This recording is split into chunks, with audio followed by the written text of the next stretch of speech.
अब हम लोग आगे के सवाल को देखते हैं। अब हमारा सवाल क्या है? अब हमारा सवाल ये है ना कि 3200 रुपये पर 4 अप्रैल 2012 से 16 जून 2012 तक 5% वार्षिक दर से साधारण ब्याज क्या होगा। अगर हम देखें इसके डाटा को तो क्या दिया हुआ 3200 रुपये पर, इसका मतलब मेरे पास मूलधन दिया हुआ है कितना, तो 3200 रुपये मूलधन दिया हुआ है। ये कह रहा है दर मेरे पास दे रखा है 5%, रेट है 5% है। क्या कह रहा है 4 अप्रैल 2012 से 16 जून 2012 तक, टाइम हम लोग देख लेते हैं। 4 अप्रैल 2012 से कह रहा है, अप्रैल में 30 दिन होते हैं जिसमें से 4 दिन हो चुके हैं, बची कितने दिन, 26 दिन बचे। अप्रैल के बाद मई, मई 31 दिन का होता है। मई के बाद जून, जून में कहाँ तक जाना है, तो 16 जून तक जाना है। तो 16 3 और इसमें ऐड कर लेते हैं, कितना हो जाएगा, 6 6 12 एक 13 का 3, बाकी एक, एक 2 2 3 5 2 7, 73 दिन हो गया। अब क्या करना है इस दिन को, कल भी एक क्वेश्चन आया था, कल लास्ट वाला क्वेश्चन था जिसमें दिन आया था, तो उसको वर्ष में बनाने के लिए 365 से हम लोग भाग दे देते थे। इसमें भी क्या करना होगा, दिन को वर्ष में बनाना होगा। वर्ष में क्यों बनाते हैं, क्योंकि हमारा जो दर है ना, रेट है, वो 5% वार्षिक दिया हुआ है, इसीलिए हमें समय को भी वर्ष में ही रखना पड़ता है। तो 73 दिन है, इसको वर्ष में बनाने के लिए क्या करते हैं ना कि 73 में भाग दे देते हैं, किससे, तो 365 से भाग दे देते हैं। क्या मिल जाएगा, 73 से 365 कट जाएगा 5 बार में, तो क्या मिला, 1/5 मिल गया। अब इसको हम लोग क्या करते हैं, मेरे पास टाइम हो गया, मेरे पास टाइम क्या हो गया, तो 1/5 वर्ष हो। अब मेरा समय 1/5 साल है। हमसे क्या पूछा कि ब्याज क्या होगा, सिंपल इंटरेस्ट। सिंपल हम इसमें फॉर्मूला भी अगर लगा दे तो हमारा काम हो जाएगा। फॉर्मूला हमारा क्या था, तो मूलधन गुने समय गुने दर बटे 100। मूलधन कितना है, तो 3200 है। दर कितना है, तो 5 है। समय कितना है, 1/5 है। और बटे में क्या करते हैं, इस पूरे का बटे हो गया 100 हो गया। इसको सॉल्व कर लेते हैं, 0 0 खत्म हो गया, 5 5 खत्म हो गया। ब्याज क्या मिल गया, तो 32 रुपये ब्याज हो गया। हम लोग परसेंटेज कॉन्सेप्ट से भी बना सकते हैं। 3200 रुपये हमारा मूलधन है, तो मूलधन हमेशा कितना होता है, तो 100% के बराबर होता है। मतलब ये 3200 किसके बराबर, तो 3200 ये बराबर है 100% के बराबर। अब हमसे पूछा क्या गया, ब्याज पूछा गया। ब्याज का प्रतिशत कहाँ से आता है, तो ब्याज का प्रतिशत आता है R/T से। R और T को मल्टीप्लाई कर लेते हैं, तो R है हमारा 5 और T कितना है, तो 1/5। 5 और 5 कैंसिल हो गया, तो क्या मिला, 1%। मतलब ब्याज क्या होगा, तो 1% बराबर वाट हम लोग लगा लेते हैं। कल जैसे इसको काम किए थे क्रॉस मेथड से, वैसे भी सॉल्व कर ले सकते हैं, या फिर ऊपर ऊपर 2 0 2 0 2 0 खत्म कर लेते हैं। प्रतिशत प्रतिशत तो खत्म ही हो जाएगा, बचेगा क्या, क्रॉस में गुना करते हैं, 32 गुना 1 क्या हो जाएगा, तो 32 रुपये हो जाएगा इसका ब्याज। दोनों मेथड आसान ही है। हम लोग नेक्स्ट में आते हैं। क्या कह रहा है कि किसी धन का साधारण ब्याज की 8% वार्षिक दर से 3 वर्ष का मिश्र धन 6,944 रुपये, तो वह धन क्या होगा। अब मेरे पास डाटा क्या है ना, दर दे रखा है 8%, समय दे रखा है 3 वर्ष, मिश्र धन स्पष्ट रूप से कह रखा है 6,944 है, तो वह धन क्या होगा। अब जिस मेथड से बनाना चाहे उस मेथड से हम लोग सॉल्व कर सकते हैं। मेरे ख्याल से परसेंटेज कॉन्सेप्ट से आसानी से काम हो जाएगा, बाकी फॉर्मूला से भी काम हो जाएगा। हम लोग अगर परसेंटेज कॉन्सेप्ट से निकालते तो और ज़्यादा आसान काम हो जाएगा। कैसे, हमारे पास मिश्र धन दिया हुआ है, मिश्रधन दिया है तो प्रतिशत भी तो मिश्रधन का ही रखेंगे। मिश्रधन का प्रतिशत कहाँ से आता है, तो R और T को गुना करते हैं और 100 में जोड़ लेते हैं, तो हमारा मिश्रधन का प्रतिशत आता है। तो हमारा मिश्रधन कितना है, 6,944। अब इसको क्या करते हैं, इसका प्रतिशत रखते हैं, तो 8 गुना 3 24, R/T कर दिए 24 और 100 में ऐड कर लेते हैं, तो क्या आ गया, 124% आ गया। अब हमसे क्या पूछा है, वह धन क्या होगा, मतलब हमसे मूलधन पूछा है। मूलधन हमेशा किसके बराबर, तो मूलधन हमेशा 100% के बराबर। 100% बराबर व्हाट। अब इसको क्रॉस मेथड से हम लोग सॉल्व कर लेते हैं। क्रॉस मेथड में क्या करना होता है, जिसके साथ व्हाट नहीं है पहले उसको गुना करना होता है। 6, 9, 4 और 4, और इसको गुना कर देंगे किससे, तो 100 से गुना कर देंगे, और ये क्या आ जाएगा नीचे, तो आ गया जिसके साथ व्हाट रहता है उसके साथ उसको हम लोग नीचे रख लेते हैं 124 नीचे। अब इसको हम लोग सॉल्व करेंगे तो ये क्या होगा ना, ये 56 में कैंसिल हो जाएगा, तो 56 गुना 100 मूलधन क्या मिल जाएगा हमारा, 5600 रुपये मूलधन हो गया। अगर चाहे तो इसको फॉर्मूला से भी हम लोग बना सकते हैं। मिश्र धन का हमारा फॉर्मूला एक डायरेक्ट फॉर्मूला हमारा था। मिश्र धन का फॉर्मूला ए बराबर क्या था, P into 100% plus R T% था, ये हमारा फॉर्मूला था। यहाँ से भी आसानी से काम हो जाएगा। मूलधन कितना मिश्रधन कितना है, तो मिश्रधन हमारा दे रखा है 6944 बराबर मूलधन कितना है तो पता नहीं है, 100% प्लस R इंटू T% मतलब 8 गुना 3 24%। इसको जोड़ लेते हैं, 6, 9, 4 और 4 बराबर P गुना 100% और 24%, क्या हो जाएगा 124, और प्रतिशत के बदले नीचे 100, 124 से कट जाएगा 56 बार में, तो P बराबर क्या मिल जाएगा 56 गुना 100, 5600 हो जाएगा। दोनों मेथड आसान है, जिससे बनाना चाहे काम हो जाएगा हमारा। अब आगे हमारा सवाल क्या है, 1600 रुपये की धनराशि पर 2 वर्ष 3 माह का साधारण ब्याज 252 रुपये है, तो ब्याज दर क्या होगा। सीधे अगर हम फॉर्मूला भी लगा दे तो बिल्कुल आसानी से काम हो जाएगा। क्या कह रहा है, 1600 रुपये की धनराशि पर मतलब मूलधन दिया हुआ है, 2 वर्ष 3 माह का ब्याज। अब यहाँ थोड़ा सा लफड़ा है, 2 वर्ष और 3 माह है, तो इसको हम लोग क्या करते हैं ना ये तो वर्ष 2 वर्ष में है ही, और 3 माह को वर्ष में बनाने के लिए क्या करते हैं, तो 12 से भाग दे देते हैं, हो जाएगा हमारा, वो भी वर्ष में बदल जाएगा। और हमारा ब्याज दे रखा है 252। जैसे सबसे पहले हम लोग समय को ही बदल लेते हैं। समय क्या है ना, तो 2 साल और 3 महीना। इस महीने को अगर हम लोग साल में बदलते हैं तो 12 से भाग देना पड़ेगा, 3 से कट गया, ये 4 बार में क्या मिला हमें, ये 2, और साथ ही साथ इसके ऊपर में नहीं कुछ है तो 1 और बट्टे 4 हो गया, 2.1/4। इसको क्या लिख सकते हैं, 4 गुना 2 8 और 1 9/4 साल हो गया समय। सिंपल फॉर्मूला लगा देते हैं। साधारण ब्याज दिया हुआ है मेरे पास,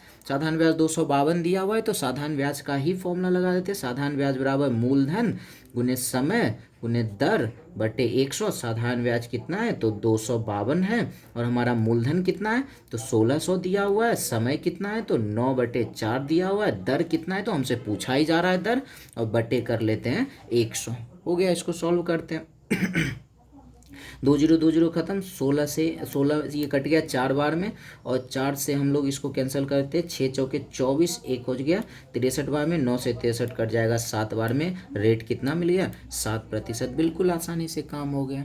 अगर हम लोग परसेंटेज कॉन्सेप्ट से चले, वहाँ से भी बिल्कुल आसानी से सब आंसर आएगा। मेरे पास मूलधन दिया हुआ है कितना, मूलधन 1600 है। मूलधन हमेशा किसके बराबर, तो 100% के बराबर। हम लोग क्या कहेंगे, ये 1600 किसके बराबर है, तो 100% के बराबर है। अब हमारे पास क्या है, ब्याज दिया हुआ है, तो रुपए के नीचे ब्याज 252 है ना, तो इस रुपए के नीचे 252 को रख लेते हैं। ब्याज का प्रतिशत ब्याज यहाँ रखें तो ब्याज का प्रतिशत भी रखना होगा। ब्याज का प्रतिशत कहाँ से आता है, R इंटू टी से।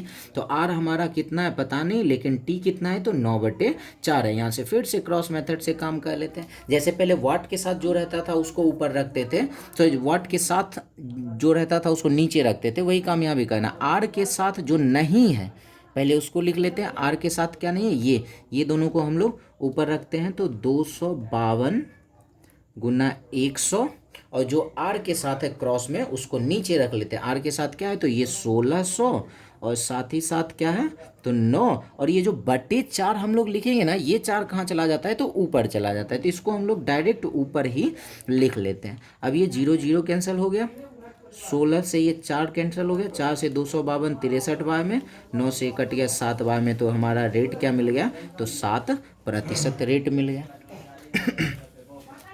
अब हम लोग आगे के सवाल को देखते हैं। अब हमारा सवाल क्या है ना,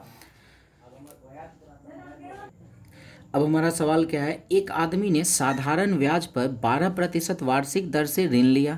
3 वर्ष बाद उसने 5400 रुपये ब्याज चुकाए, तो उसके द्वारा उधार ली गई राशि क्या है। कितना आसान सवाल है। मेरे पास रेट दिया हुआ है 12%, 3 वर्ष बाद समय दिया हुआ है, 5400 रुपये ब्याज चुकाया, ब्याज हमारे पास दिया हुआ, कह रहा है कि उधार ली गई धनराशि क्या है, मतलब हमसे मूलधन पूछा जा रहा है।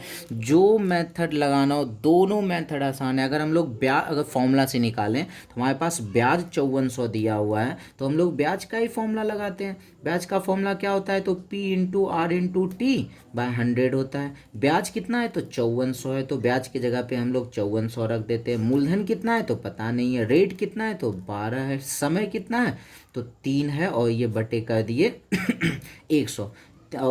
इसको हम लोग कैंसिल करते हैं, 3 से इसको काट लेते हैं, कैंसिल करते हैं, 1800 बार में हो जाएगा। ये हो जाएगा 12 से ये 180 कट जाएगा 15 बार में, ये आ गया 15। P बराबर क्या हो जाएगा, 150 गुना 100, 15,000 रुपये मूलधन हो गया। कितना आसानी से काम हो गया। परसेंटेज कॉन्सेप्ट से अगर चले, हमारे पास क्या है, तो ब्याज दिया हुआ है, ब्याज दिया हुआ है तो ब्याज का प्रतिशत रखना होगा। ब्याज 5400 है, ब्याज का प्रतिशत कहाँ से मिलता है, आर इंटू टी से मिलता है। आर कितना है तो 12, टी कितना है 3, 12 तिया क्या हो गया 36%। हमसे पूछा क्या गया है, उधार ली गई धनराशि मूलधन पूछा गया है, तो मूलधन का प्रतिशत रखना होगा। मूलधन प्रतिशत कितना होता है, तो हमेशा 100 होता है, 100% बराबर वाट हो गया। काम कर लेते हैं यहाँ से क्रॉस मेथड में। पहले जिसके साथ वाट नहीं है उसको गुना कर लेते हैं, 5400 और गुना 100 हो जाएगा, और जिसके साथ वाट है उसको क्या करते हैं, तो नीचे हम लोग रख लेते, हो गया सॉल्व कर लेते हैं। 4 से ये 25 बार में कैंसिल हो जाएगा, 4 से 9 बार में, 9 से कैंसिल हो जाएगा 6 बार में, और हमारा क्या आ जाएगा, कहीं कैंसिल गलत लगता है हो गया है, ये हमें एक बार चेक करना पड़ेगा हमारा कहाँ गलती हो गया है। फिर से एक बार देख लेते हैं, 12 तिया 36%, और ये हो गया 100%, 5400 गुने 100 बटे हो गया 36। 4 से 25 बार में, 4 से 9 बार में, ठीक है। और हाँ सही तो है, सही तो 25 छके 150, सही तो 25 छके 150, और ये डबल जीरो हम लोग यहाँ पे ले आते हैं। 15,000 रुपये इसका हो गया मूलधन। अब हम लोग आगे के सवाल को देखते हैं क्या है। किसी धनराशि पर 5% वार्षिक साधारण ब्याज की दर पर 1 रुपये प्रतिदिन, किस धनराशि पर 5% वार्षिक साधारण ब्याज की दर पर 1 रुपये प्रतिदिन ब्याज के रूप में मिलते हैं। क्वेश्चन को ध्यान से पढ़ना, छोटा सा क्वेश्चन है। क्या कह रहा है, किस धनराशि पर, सबसे पहले हमसे सवाल ही पूछ दिया है किस धनराशि पर, मतलब हमसे मूलधन ही पूछ दिया गया है, मूलधन पूछ दिया गया है। रेट दे दिया है 5% की दर से 1 रुपये प्रतिदिन ब्याज के रूप में मिलेंगे, मतलब हर एक दिन ब्याज कितना मिलेगा, 1 रुपये मिलेगा। अगर हम लोग माने 1 साल तक अगर ब्याज मिला है तो 1 साल में 365 दिन होगा, तो ब्याज कितना होगा, 1 रुपये हर एक दिन मिला तो 365 दिन में कितना हो जाएगा, ब्याज हो जाएगा 365। अगर हम लोग 2 साल तक मानते हैं तो ब्याज कितना हो जाएगा, 365 गुना 2 करना पड़ेगा। अगर हम लोग 3 साल मानते हैं तो ब्याज कितना होगा, 365 गुना 3 करना पड़ेगा। कुछ भी करेंगे आंसर सेम ही आएगा। तो हम लोग क्या करते हैं ना, एक ही साल मानते हैं।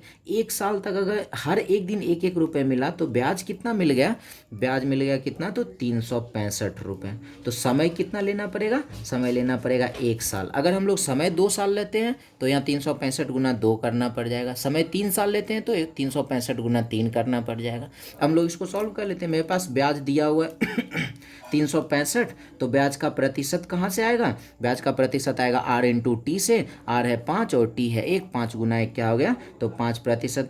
पूछ क्या रहा है, मूलधन, मतलब किस धनराशि पर, मतलब मूलधन पूछा है। मूलधन हमेशा 100% के बराबर, 100% बराबर वाट हो गया। यहाँ से सॉल्व कर लेते हैं तो क्या हो जाएगा, 365 गुना 100 अब बटे कर लेते हैं 5, 5 से कट गया ये 20 बार में, दोनों गुना कर लेते हैं। 5 गुना 2 10, 6 9 12 1 13, ये 7300 रुपये इसका हो गया। फॉर्मूला से भी निकालेंगे बिल्कुल आसानी से, फॉर्मूला से इसी तरीके से फॉर्मूला से सॉल्व करेंगे तो बिल्कुल आसानी से मूलधन निकल जाएगा। आप लोग फॉर्मूला से एक बार ट्राई कर लें, बिल्कुल आसानी से आ जाएगा उससे भी। अब हम लोग एक और सवाल को देखते हैं। अब हमारा सवाल क्या है, क्या कह रहा है क्वेश्चन, कितने समय में 72 रुपये 6.1/4% वार्षिक साधारण ब्याज की दर पर 81 रुपये हो जाएगी। अब वर्ड पे ध्यान देना है कि क्या क्या मेरे पास दिया है और क्या हमसे पूछा गया है। कह रहा है कितने समय में, इसका मतलब क्या है कि हमसे सबसे पहले तो समय पूछ लिया गया है, टाइम क्या होगा, दिया क्या है 72 रुपये 6.1/4% की दर से, मतलब 72 रुपये हमारा क्या है, तो मूलधन दिया हुआ है। अब कह रहा है कि दर से 6.1/4 की दर से, मतलब दर हमारा दे रखा है 6.1/4%, मतलब 25/4% हमारा दर दिया। कह रहा है 81 रुपये हो जाएगी। इसका मतलब एक बात ध्यान रखना, जब भी ऐसा कह देना 81 रुपये हो जाएगी, इतने रुपए हो जाएंगे, मतलब हमसे वो कह रहा होगा कि वो मिश्र धन दिया हुआ है। या फिर कहेगा कि इतने साल में कितना रुपए हो जाएगा, मतलब हमसे मिश्र धन पूछा जाएगा। बस ये बातें ध्यान रखना है। मिश्र धन बहुत ही कम लिखा हुआ मिलता है। बस हो जाएगी शब्द जैसे ही आ जाएगा ना, समझना है कि मिश्रधन हमारे पास दे दिया है। मिश्रधन कितना आ गया है, तो 81 रुपये आ गया। अब सीधी सी बात, एक सिंपल सी बात समझना है। एक फॉर्मूला हम क्या बताए थे, मिश्रधन बराबर, यहाँ पे लिखा हुआ है मिश्रधन बराबर क्या फॉर्मूला था, तो मूलधन और ब्याज को अगर हम लोग जोड़ दें तो मिश्रधन मिलता है। इसी तरीके से अगर हम लोग ब्याज बराबर निकाले तो क्या होगा, पी इधर आके माइनस पी हो जाएगा। ए में से हम लोग अगर पी को माइनस कर ले तो ब्याज मिलेगा। इसी फॉर्मूला से हम लोग निकाल सकते हैं ना, मतलब ब्याज निकालने के लिए मिश्रधन में से मूलधन को माइनस कर ले तो ब्याज मिलेगा। मिश्रधन कितना है, 81, मूलधन कितना है 72, 81 में से 72 निकल गया, हमारा ब्याज क्या मिल गया, 9 मिल गया। अब हम लोग इसको सॉल्व करते हैं। मेरे पास ब्याज है, मेरे पास मूलधन है, मिश्रधन है, अब समय रेट है, समय हमसे पूछा जा रहा है। मेरे पास ब्याज 9 है ना, हम सिंपल अगर हम लोग सिंपल फॉर्मूला भी लगाए ना, सिंपल ब्याज का फॉर्मूला क्या होता है, तो P/R/T बाय होता है 100। ब्याज की जगह पर हम लोग क्या रख ले, तो 9, जो हम लोग यहाँ माइनस करके लाएं।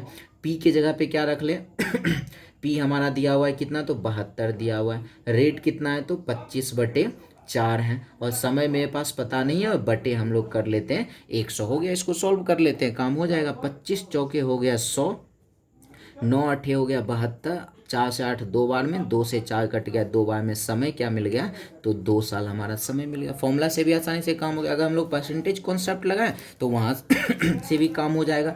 हमारा क्या है, मूलधन दिया हुआ है 72, मूलधन का परसेंट सिंपल सी बात है 100% के बराबर होता है। इसका मतलब ये 72 किसके बराबर हो गया, तो 100% के बराबर हो गया। अब हम लोग क्या करते हैं, ब्याज हमारा 9 है तो हम लोग यहाँ 9 को रखते हैं और ब्याज का प्रतिशत रखते हैं। ब्याज का प्रतिशत क्या होता है, तो R/T। आर हमारा क्या है, तो 25/4, और टी क्या है तो पता नहीं है। बस हो गया, यहाँ से क्रॉस मेथड कर लेते। अगर हम लोग चाहते तो यहाँ पर मिश्रधन 81 भी रख सकते थे, लेकिन वहाँ क्या होता ना, कैलकुलेशन थोड़ा सा ज़्यादा करना पड़ जाता क्योंकि उसमें 100+RT होता है, और ब्याज में क्या होता है, तो सिर्फ RT होता है। इसीलिए हम लोग यहाँ क्या किए थे कि ब्याज पहले निकाल लिए थे। ये लॉजिक थोड़ा सीखना पड़ेगा। अब हम लोग यहाँ से काम कर लेते हैं, जिसके साथ टी नहीं है पहले उसको गुना कर लेते हैं, तो 100 × 9 हो जाएगा, बटे जिसके साथ टी है उसको नीचे रख लेते हैं, 72 × 25, और ये बटे 4 कहाँ चला जाएगा, तो ऊपर। 25 चौके हो गया 100, 9 अठे हो गया 72, 4 से 8 दो बार में, 2 से 4 कट गया 2 बार में, तो हमारा समय क्या आ गया, 2 साल हो गया। तो आज के लिए बस इतना ही रहने देते हैं, मिलते हैं हम लोग नेक्स्ट वीडियो में। धन्यवाद।